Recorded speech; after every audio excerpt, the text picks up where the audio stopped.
versículo 17. Entonces dijo el rey a la gente de su guardia que estaba alrededor de él: volveos y matad a los sacerdotes de Jehová, porque también la mano de ellos está con David. Pues sabiendo ellos que huía, no me lo descubrieron. Pero los siervos del rey no quisieron extender sus manos para matar a los sacerdotes. Entonces dijo el rey a Doeg: vuelve tú y arremete contra los sacerdotes. Y se volvió Doeg el edomita y acometió a los sacerdotes. Y mató en aquel día 85 varones que vestían el efod de lino. Y a Nob, ciudad de los sacerdotes, hirió a filo de espada, así a hombres como a mujeres, niños hasta los de pecho, bueyes, asnos y ovejas, todo lo hirió a filo de espada. Pero uno de los hijos de Imelec, hijo de Ahitob, que se llamaba Abiatar, escapó y huyó tras David.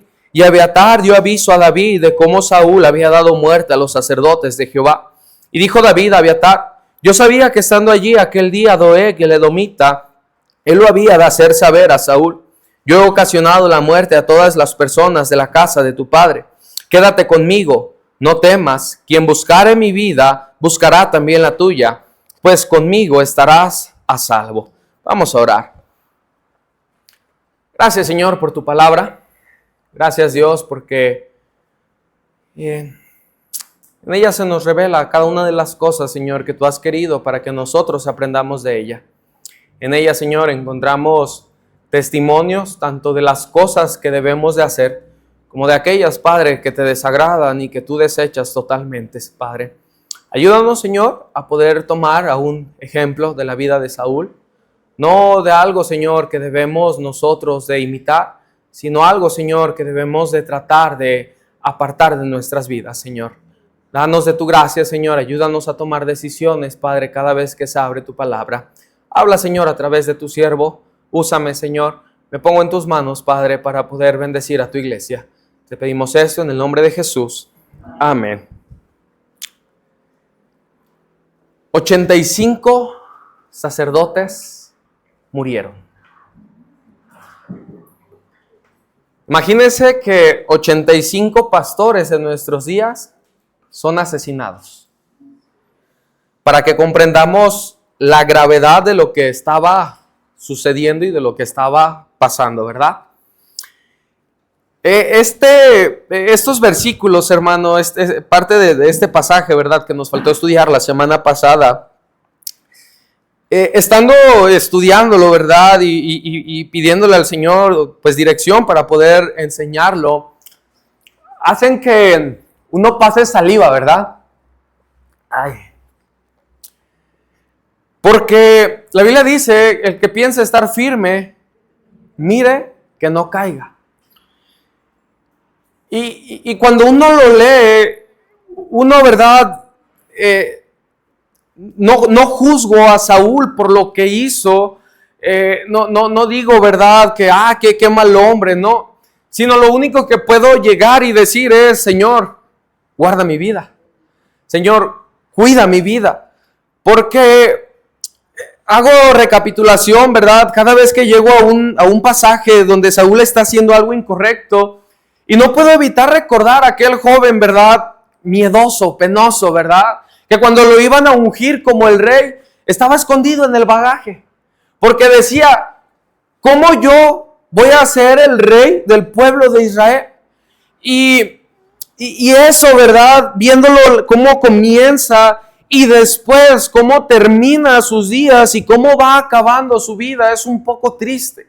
Porque las batallas, hermano, que ganemos en el pasado no nos aseguran la victoria en el presente y en el futuro. Hermano, lo que le pasó a Saúl puede pasarle a cualquiera de nosotros. No estoy diciendo, ¿verdad?, que vamos a ir y matar a 85 sacerdotes, ¿verdad?, o que vamos a todo un pueblo, ¿verdad?, herirlo a filo de espada. Pero podemos terminar en esa misma posición, alejados del Señor, completamente apartados, cegados, ¿verdad?, sin un juicio, ¿verdad?, claro, sino que todo lo que Saúl había aprendido, ¿verdad?, había escuchado, alguna vez había practicado, ahora todo lo había hecho a un lado. En el capítulo anterior, ¿verdad?, se nos dice en el versículo 1 del capítulo 21, vino David vino David a Nob, al sacerdote Ahimelech. La ciudad se llamaba Nob, y David había venido al sacerdote Ahimelech, ¿verdad? Ese día, dice el versículo 7, y estaba allí aquel día detenido delante de Jehová uno de los siervos de Saúl, cuyo nombre era Doeg. ¿Se acuerda qué fue lo que le dio el sacerdote a David? La espada de Goliat, ¿verdad? Entonces, David le dice, ¿sabes qué? Yo vengo en una misión secreta.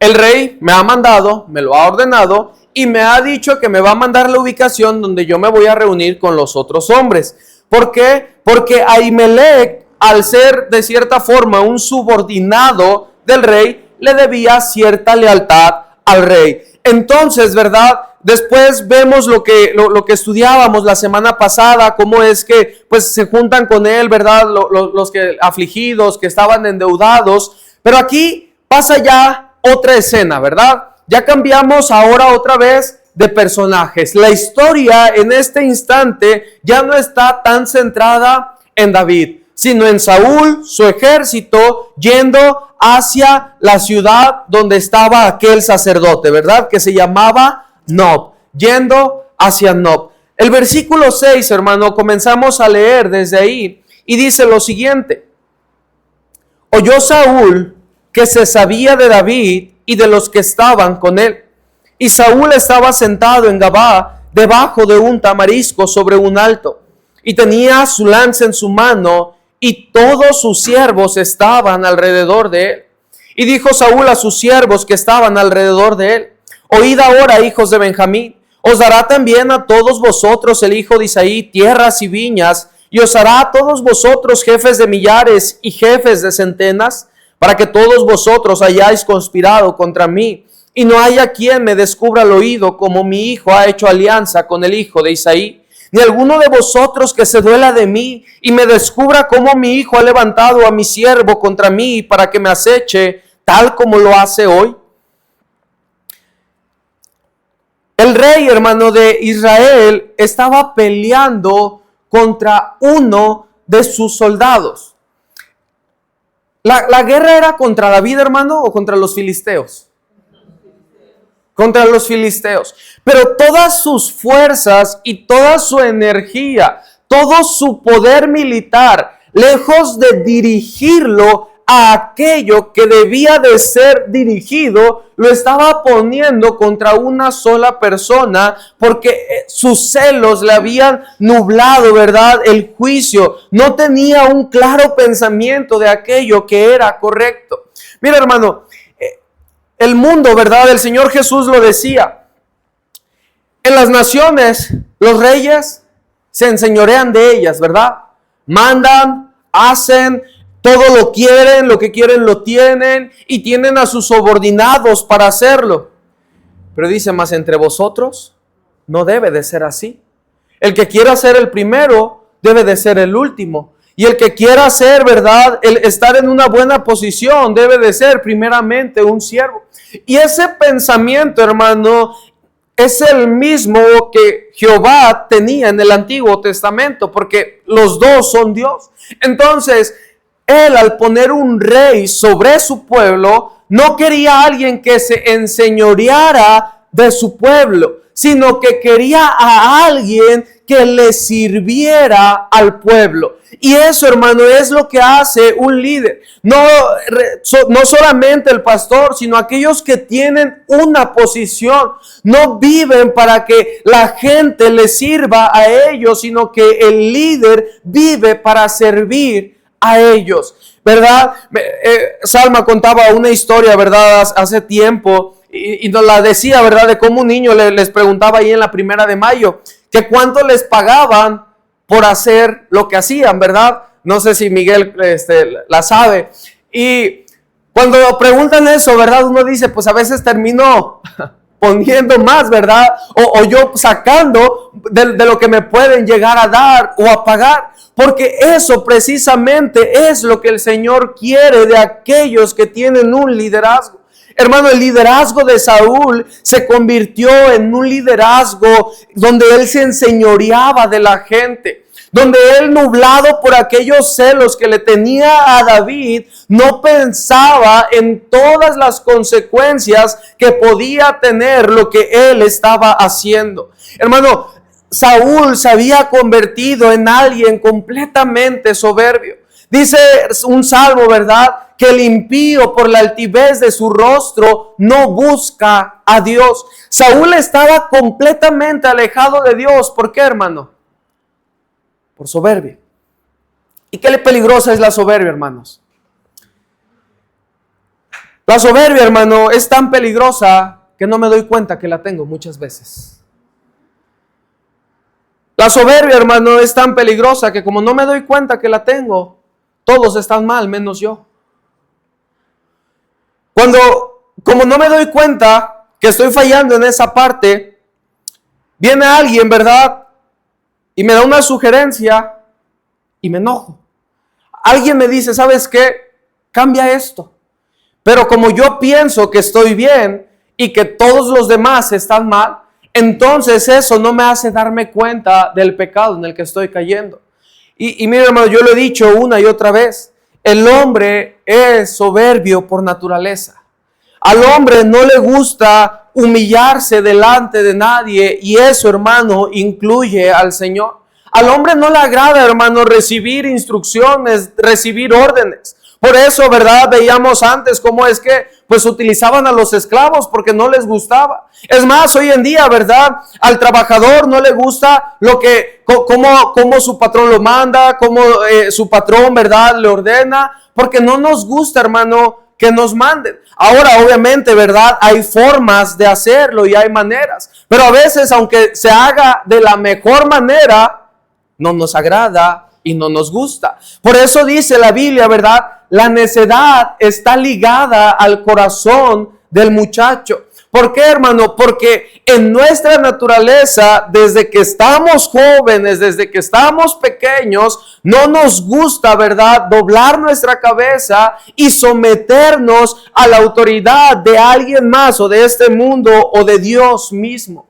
Porque mire, hermano, yo le voy a decir algo, no siempre somos humildes. ¿Cuántas veces, verdad, el Señor nos dice, quiero que hagas esto? Y a veces nos postergamos en hacerlo. Eso, hermano, es soberbia. ¿Cuántas veces, hermano, hay una decisión importante que tomar? Y lejos de ir al Señor buscando dirección, pensamos en cómo nosotros podemos hacerlo. Eso, hermano, es soberbia.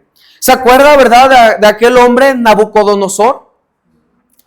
Engrandecido, ¿verdad?, allá en Daniel, por el gran imperio que había formado, ¿verdad? Dice, ¿quién puede enfrentarme? El imperio mundial, ¿verdad?, de Babilonia que había obtenido. Y por parte de Daniel, el Señor le dice, humíllate, porque si no, el Señor te va a humillar. Y después, ¿verdad?, se convierte literalmente en una bestia. Estaba, ¿verdad?, en el campo, vivía con los animales. Imagínense, después de ser aquel gran rey al cual todos le tenían respeto y todos humillaban delante de él, ahora estaba junto con las demás bestias. Porque el que se enaltece será humillado, pero el que se humilla será enaltecido. Mira, hermano, como lo dije esto primeramente, ¿verdad?, y por eso le decía, también paso saliva, ¿verdad?, porque en mi vida, hermano, necesito de humildad. Y en su vida usted necesita de humildad. No podemos, hermano, pensar que porque estamos ocupando una posición, podemos hacer nosotros lo que queramos o lo que pensemos. El Señor, hermano, siempre ha querido siervos. El Señor nunca ha querido jefes, nunca ha querido gente que sepa mandar. El requisito que el Señor pide para usar a alguien no es tener capacidades o tener dones o saber hacer las cosas, sino humillarse como un siervo delante de Él. Eso es lo que el Señor quiere, hermano, de cada uno de nosotros. Y era algo que Saúl había olvidado. Era algo que Saúl ya había dejado de hacerlo. Y mira, hermano, como le dije, por eso es lo peligroso de la soberbia, porque no nos damos cuenta que la tenemos hasta que el Señor nos humilla. El Señor a veces, hermano, en su amor, incluso él mismo, ¿verdad? Me estás desviando, no puedo dejarte así. Y por eso vienen, ¿verdad?, ese tipo de pruebas a nuestra vida. Por eso vienen momentos y situaciones difíciles para que no nos olvidemos lo que nosotros somos y quién es Él. Porque no nos hicimos a nosotros mismos, sino que Él nos hizo a nosotros. Entonces aquí vemos a Saúl, hermano, ¿verdad? Esas palabras tan persuasivas que usa, ¿verdad? Les dice a sus hombres, ¿por qué no me dicen dónde está David? ¿Acaso el hijo de Isaí les puede dar tierras? ¿Acaso el hijo de Isaí los puede hacer jefes? ¿Acaso, verdad, el hijo de Isaí puede darles exaltación delante del pueblo? ¿Que no han visto cómo mi propio hijo me ha traicionado y me ha dado la espalda? Porque un líder, hermano, que se ha apartado del Señor, usa su posición para que otros le sirvan conforme a lo que él quiere hacer. Y era lo que Saúl estaba haciendo. Tan persuasivo, ¿verdad? Tan inteligentemente les estaba diciendo, si ustedes me ayudan, yo también les ayudo. Si ustedes me echan la mano, ¿verdad?, en mi campaña política, yo les voy a dar un hueso después, ¿verdad? Si ustedes me ayudan a encontrar a David, yo les voy a dar una posición. Porque, hermano, cuando un hombre está cegado, no le importa usar su posición para el fin que quiera realizar. Y en esta situación se encontraba Saúl. Pero también, hermano, cuando vemos, ¿verdad?, lo que dice el versículo 8, de como mi hijo en adelante, dice lo siguiente: como mi hijo ha hecho alianza con el hijo de Isaí, ni alguno de vosotros que se duela de mí me descubra cómo mi hijo ha levantado a mi siervo contra mí para que me aceche. Cuando un líder, hermano, pierde el camino, piensa que solamente él tiene la razón. Y qué peligroso es esto. Hay cosas, hermano, que si la Biblia las dice, no debemos de dudarlas. ¿Me explico? O sea, si la Biblia dice que la salvación no se pierde, la salvación no se pierde. Y hay cosas que la Biblia marca cómo yo debo de hacerlas y qué hacer cuando pasan ciertas situaciones y ciertos casos. La Biblia es la guía de la iglesia, es quien marca cómo y por qué y para qué se hacen las cosas, cómo se debe de guiar una iglesia, cómo debe de funcionar una iglesia. Pero cuando un líder se olvida de que es la Biblia quien lo marca, él piensa que solamente su palabra tiene la razón. Y hermano, esto pasa no solamente, ¿verdad?, en nuestras iglesias, sino que pasa en muchos otros tipos de lugares. Por ejemplo, en otras iglesias, ¿verdad?, donde el pastor es el centro de atención, el ídolo a quien se mira, el que si dice que es azul cuando es verde, pues se cambia, ¿verdad?, en azul. Y hermano, no podemos caer en ese error, no solamente hacia quien está aquí, sino también quien está sentado y está participando en algún ministerio. Muchas cosas, hermano, las podemos hacer mejor cuando escuchamos ideas de otros. Porque a veces, ¿verdad?, cosas que yo no alcanzo a ver, otro hermano sí las alcanza a ver. Cuando quizás a mí algo se me está pasando, otro hermano sí lo está notando y sabe que puede complementar aquella opinión, ¿verdad?, que está dando. Y hermano, esa es cuando nosotros estamos en liderazgo, debemos de aprender también a escuchar que no solamente nosotros tenemos la razón. Continuamos leyendo el versículo 9. Entonces Doeg edomita, que era el principal de los siervos de Saúl, respondió y dijo: yo vi al hijo de Isaí que vino a Nob, a Ahimelech, hijo de Ahitob. ¿Quién era Doeg, hermano?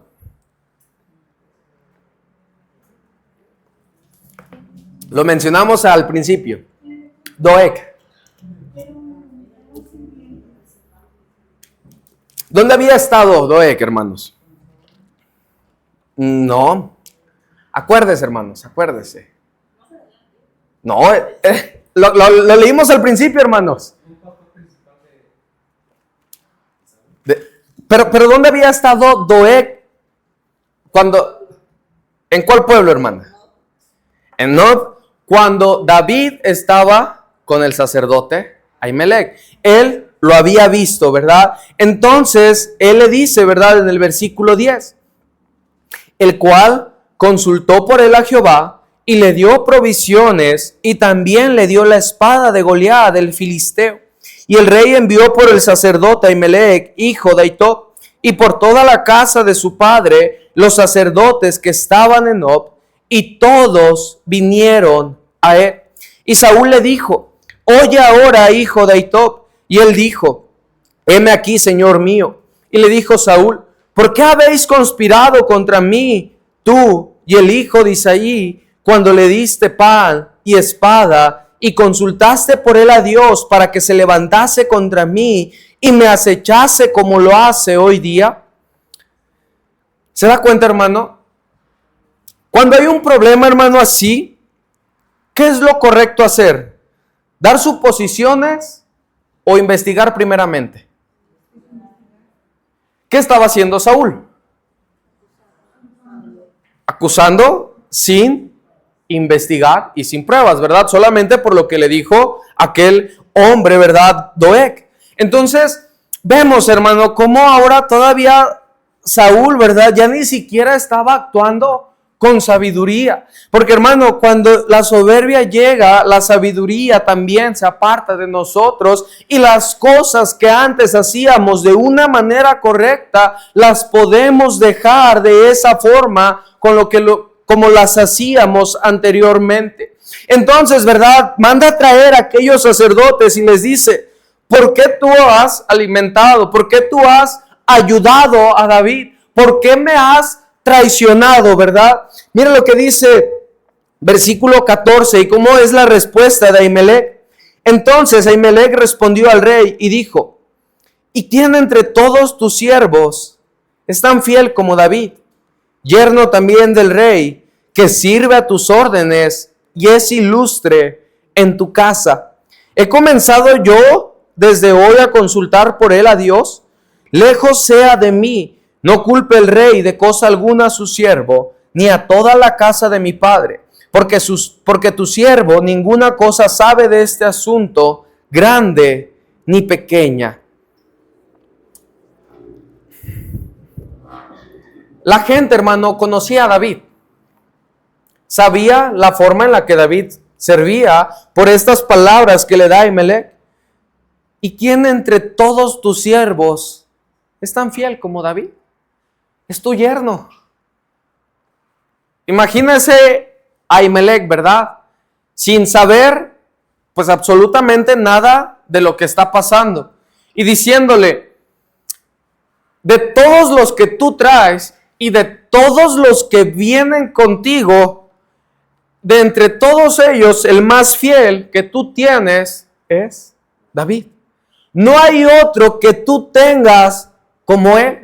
Entonces, pues, ¿para qué lo estás buscando? Y después, ¿verdad? Le dice, he comenzado yo desde hoy a consultar por él a Dios, diciéndole, ¿verdad? Yo tengo años en el sacerdocio y tú vienes a mí con esa acusación, de cierta forma, ¿verdad? Preguntando o cuestionando más bien mi integridad. Entonces, ¿verdad? Eso es lo que le dice eso es lo que le dice Ahimelech a Saúl. Y es que, hermano, cuando un líder se ha apartado del Señor, no deja que otros crezcan como el Señor quiere hacerlo. Saúl sabía, ¿verdad?, que David estaba creciendo y estaba ganando también tanto la confianza de los hombres, y esas palabras de Ahimelech lo confirman. No hay otro como él. Pero lo que quería Saúl, al estar celoso, al estar cegado por esa ira, porque probablemente iba a perder la posición que ya la había perdido, pues entonces no puedo dejar. Si mato al que va a ser el rey, ¿quién sigue siendo el rey? Pues yo. Fácil, ¿verdad? Si lo quito a él, pues entonces ya no hay alguien que vaya a querer la posición. Cuando hay, hermano, orgullo en nuestra vida, como líderes, no dejamos que aquellos que nos están ayudando y colaborando, crezcan incluso más que nosotros. Y el discipulado de eso se trata, hermano. El enseñarle a alguien el hacer algo para que lo haga mejor de lo que nosotros lo podemos hacer. Y cuando alguien que nosotros, hermano, enseñamos, formamos, ¿verdad? Instruimos, ha crecido más que lo que lo hemos hecho nosotros, debería, lejos de causarnos celos, debería de causarnos alegría, porque ¿quién participó en esa formación? Pues yo.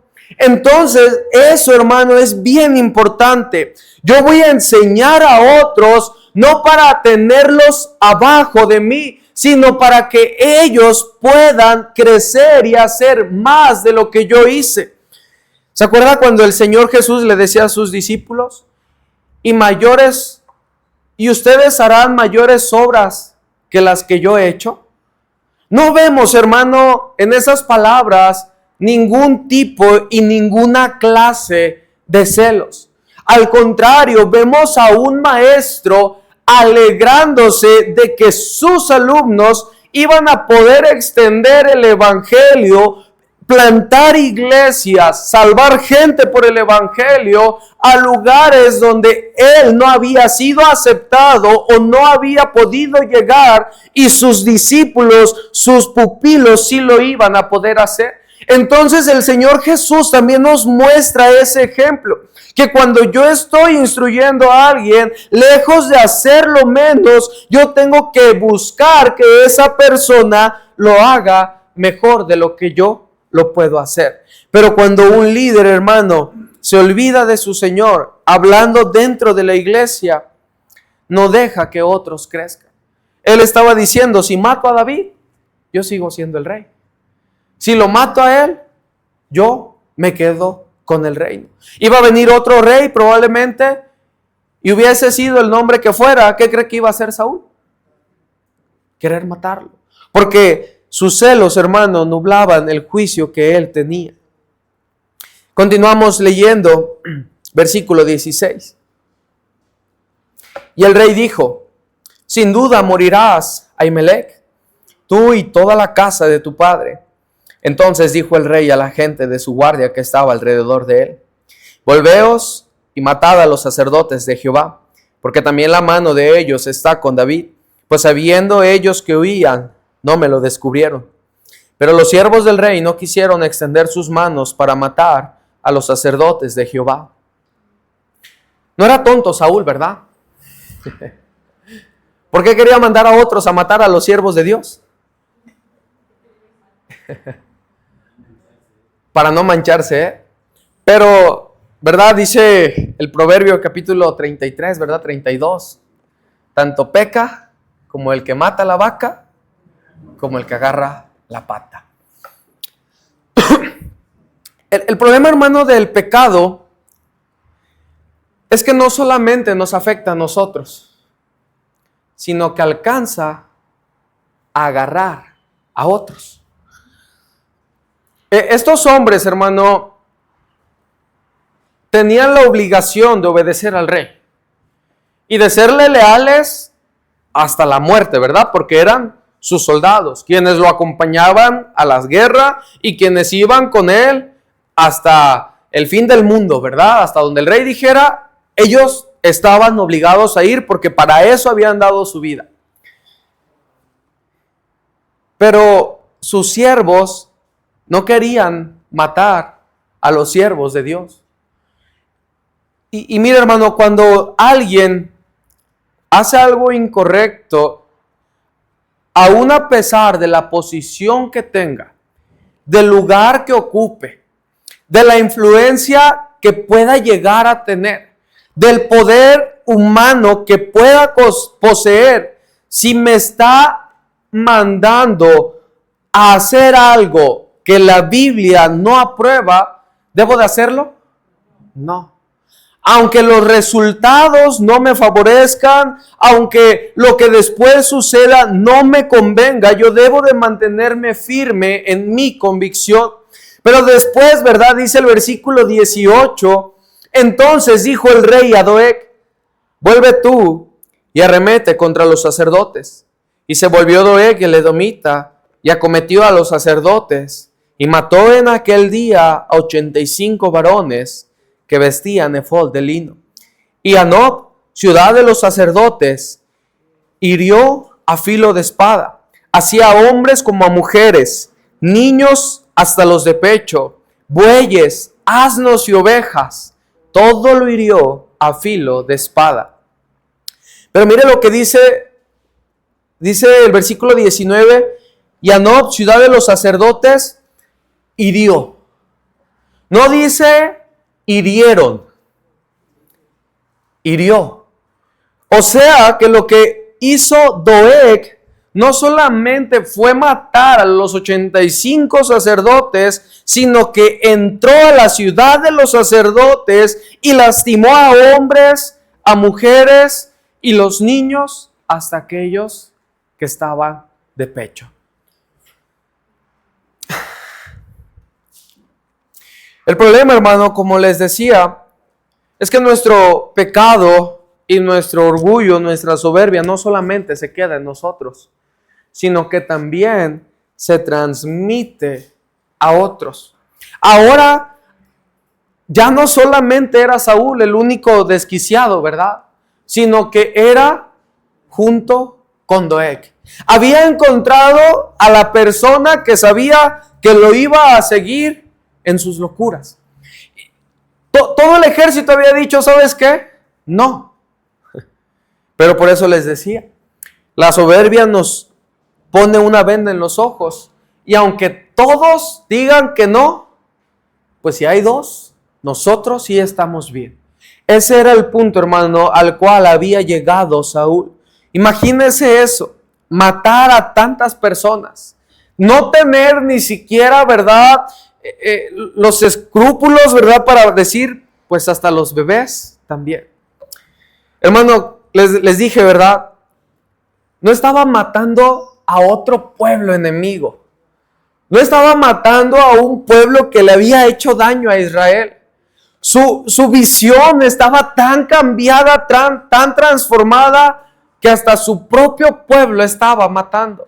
¿Por qué? Se había apartado completamente del Señor. Cuando un siervo de Dios se aparta de Dios, no le importa a cuántos afecte y a cuántos se lleve entre las patas, ¿verdad? Y eso era lo que le estaba pasando, hermano, a Saúl. Lo dije al principio, no lo juzgo, hermano. Al contrario, me da tristeza, ¿verdad? Y digo, tenía todas las cualidades, ¿verdad?, para poder ser uno de los mejores reyes de Israel.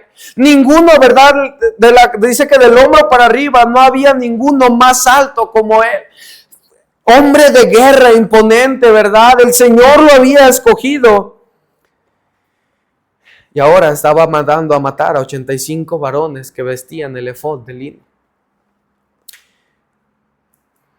Mira, hermano, no podemos pensar que algo de lo que podemos hacer en el templo o en la iglesia es porque lo merecemos.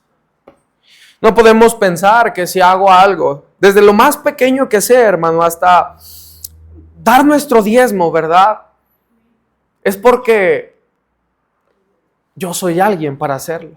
Hermano, si podemos dar nuestras ofrendas es por gracia del Señor. Dice Pablo en Corintio, para que ustedes participen de esta gracia, refiriéndose al hecho de dar y de participar en las ofrendas de la iglesia. No importa si, hermano, recogemos una basura en el templo. No podemos pensar que eso lo estamos haciendo porque somos alguien.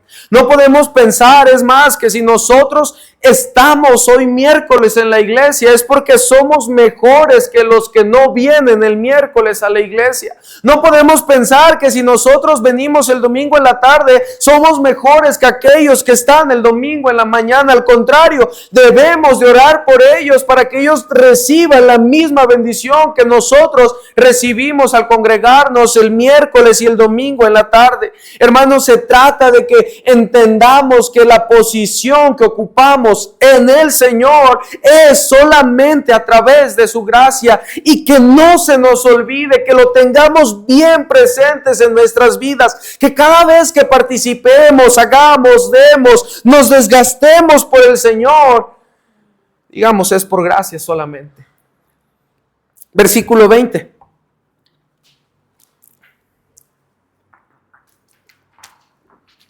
Pero uno de los hijos de Ahimelech, hijo de Ahitob, que se llamaba Abiatar, escapó y huyó tras David. Y Abiatar dio aviso a David de cómo Saúl había dado muerte a los sacerdotes de Jehová. Y dijo David a Abiatar: yo sabía que estando allí aquel día Doeg el edomita, él lo había de hacer saber a Saúl: yo he ocasionado la muerte a todas las personas de la casa de tu padre. Hermano, ¿David lo había hecho? No. Realmente, hermanos, David no había sido el culpable, pero ese era el corazón de David. ¿Se acuerda cuando David dice, verdad, más adelante, y después lo estudiaremos, cómo yo he de levantar mi mano contra el ungido de Jehová? Refiriéndose a Saúl, dice, ¿cómo lo puedo yo a él lastimar? Ese era, hermano, el corazón que David tenía, un hombre conforme al corazón de Dios. Le dice en el versículo 23, quédate conmigo, no temas. Quien buscare mi vida, buscará también la tuya, pues conmigo estarás a salvo. En todo el capítulo, hermano, no encontramos otras palabras de David más que de estas. Pero aquí nos habla acerca del tipo de liderazgo que nosotros debemos de tener. Saúl, hermano, ya no era un líder conforme al corazón de Dios. Pero David era ese líder conforme al corazón de Dios. A pesar de no ser él el culpable de lo que estaba pasando, él se echaba la culpa sobre sus hombros. Y eso, hermano, es precisamente lo que hace Jesús por nosotros. No teniendo la culpa de nuestros pecados, se echa nuestros pecados, los toma y Él se hace culpable de cada uno de nuestros pecados y de las cosas que las cuales nos hemos equivocado. Por eso era un hombre conforme al corazón de Dios, porque no teniendo Él la responsabilidad ni la culpa, la toma en sí y siente que todas aquellas muertes que habían pasado eran sobre él. Ese es, hermano, el corazón que Dios quiere que nosotros tengamos. Le dice en el 23, quédate conmigo y no temas. Lo alienta, lo anima, lo abraza, lo sofoca después de haber perdido a toda su familia. Porque recuerde, hermano, que los sacerdotes venían de un solo linaje y el sacerdote que estaba en una ciudad, toda su familia estaba en esa ciudad para hacer los rituales y participar en el templo. Entonces, ¿verdad? Después de haber perdido todo, a toda su familia, David lo abraza y le dice, quédate conmigo y no temas.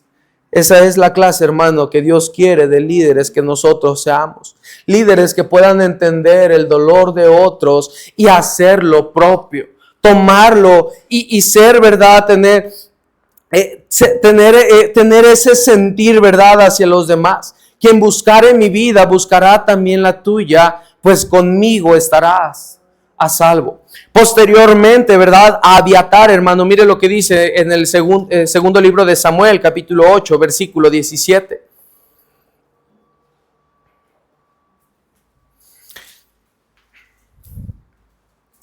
Ahora que David ya era el rey, hermano, leemos desde el versículo 15 para que entendamos de qué se nos viene hablando. Segunda de Samuel 8:15 dice así: y reinó David sobre todo Israel, y David administraba justicia y equidad a todo su pueblo. Joab, hijo de Sarvia, era general de su ejército, y Josafat, hijo de Ahilud, era cronista. Sadoc, hijo de Ahitob, y Ahimelech, hijo de ¿quién? Eran sacerdotes. No solamente lo había abrazado, sino que cuando ya David estuvo en la posición, lo restauró en el cargo que él ocupaba primeramente. Primera de Samuel, capítulo 30. Primera de Samuel 30, versículos 7 y 8. Primera de Samuel 30, 7 y 8 dice así. Y dijo David al sacerdote, ¿quién? Hijo de Ahimelech, yo te ruego que me acerques el efod. Y Abiatar acercó el efod a David. Y David consultó a Jehová diciendo, ¿perseguiré a estos merodeadores? ¿Los podré alcanzar? Y él dijo, síguelos, porque ciertamente los alcanzarás y de cierto librarás a los cautivos. El efod, hermano, era una vestidura sacerdotal. En el pectoral tenía 12 piedras preciosas. Estas piedras representaban a las tribus de Israel. Y dentro del pectoral se guardaba el Urim y el Tumim. Estos eran medios, hermano, que eran dados a los sacerdotes para consultar cuál era la voluntad de Dios en ese tiempo. Entonces, David, ¿verdad?, con Abiatar lo ocupa para poder consultar la voluntad de Dios. Entonces, posteriormente, David no solamente lo hace, ¿verdad?, un sacerdote, sino que por lo que veíamos en Segunda de Samuel y en los capítulos que en Primera de Samuel 30, era alguien que ahora se había vuelto cercano a él. Lo había restaurado, lo había animado, lo había consolado, lo había cuidado. Le había dicho, ¿verdad?, dice el versículo 23 al final, pues conmigo estarás a salvo. Y posteriormente se vuelve alguien de confianza con quien ir, alguien de ayuda. Porque, hermano, David era un siervo conforme al corazón de Dios. Cuidémonos, hermanos. Cuidémonos. No porque hoy estemos aquí, quiere decir que incluso la siguiente semana vamos a poder llegar. No podemos descuidarnos ni un momento. No podemos pensar que somos algo. Dice, ¿verdad?, la Biblia, ninguno tenga más alto concepto de sí mismo que el que debe de tener. Hermano, humillémonos, no delante de los hombres, sino delante del Señor. Delante de Él, abramos nuestro corazón y pidámosle que nos dé humildad y que nos dé gracia para continuar. Porque de lo contrario podemos acabar, hermano, matando a 85 varones que visten el efod de lino. Vamos a orar. Gracias, Señor, por lo bueno que eres. Gracias, Dios, por tu palabra. Señor, danos humildad. Límpianos, Señor, si aún hay soberbia en nuestras vidas.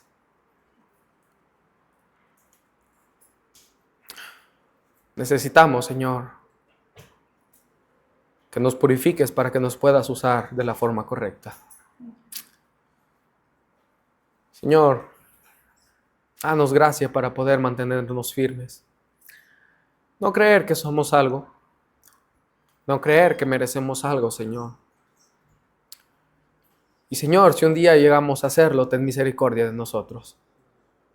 Apiádate, Señor, de nosotros. Damos las gracias, Padre, en el nombre de tu Hijo amado, Cristo Jesús. Amén.